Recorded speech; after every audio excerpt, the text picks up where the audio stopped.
అనేక మంది కవులు రచయితలు మనిషి జీవితాన్ని ఒక రైలు ప్రయాణంతో పోలుస్తుంటారు. అది స్టార్ట్ అవుతుంటుంది, ఎండ్ అవుతుంటుంది. ఈ ప్రస్థానంలో ఎన్నో జరుగుతుంటాయి, ఎంతోమంది వస్తుంటారు. అయితే కొన్ని సందర్భాల్లో మనిషి అనేవాడు చాలా వల్నరబుల్గా మారిపోతుంటారు. అనేక అంశాల్లో రకరకాల సంఘటనల వల్ల, రకరకాల వ్యక్తుల వల్ల బలహీనంగా మారిపోతుంటారు. ఆ మనిషి అన్ని ఛాలెంజెస్లో కూడా పైకి రావాలంటే ఎలా ఉండాలి?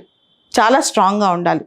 ఏదైనా అచీవ్ చేయాలన్నా, ఏదైనా నేర్చుకోవాలన్నా, ఎక్కడైనా సక్సెస్ రావాలన్నా, ఏదైనా ఘనత సాధించాలన్నా, ఏదైనా సరే ఆ మనిషి స్ట్రాంగ్గా ఉండాలి.